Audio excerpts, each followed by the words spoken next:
ඉංග්‍රීසි බැරි නම් යකෝ දන්න සිංහලෙන් කතා කරපන්. සුරේ ඩැඩ්. සුරේ. සුරේ නෙවෙයි ගස් බල්ලා ෂුවර්. හලෝ. මල මගුලයි. ඇන්කල් සුනිල්.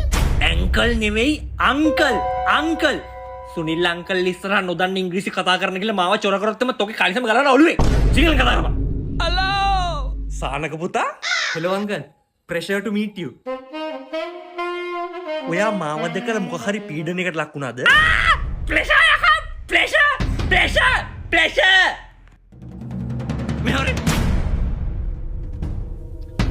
ඉංග්‍රීසි කතා කරොත් හොස්ස තල්නවා.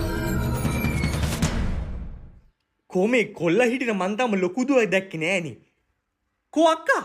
She is having sex. Eggs යකෝ eggs. She is having eggs. She is having eggs. ලොකු කෙල්ල කාමරයට වෙලා එක්සර්සයිස් කරලා බිත්තර ටිකක් තම්මන් කනවා අයියේ. තොට මං කිව්වා නේද බලෝ දන්න සිංහලෙන් කතා කරපන් කියලා. මූ අයියා හොම්මමයි. අපේ පවුලේ රෙදි කලවනවා. අයියාගේ මගේ දුවන ලේ අපේ පරම්පරාවේ ලේ. මූ නැති බංගස්ථාන කරනවා අයියේ. එහෙම තමයි. අද වරදී හෙට වරදී.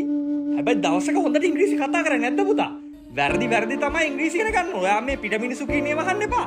ඔයා ශක්තිමත් වෙන්න ඕන මේ වෙලාවේ. Be storage dad. Be storage. Strong.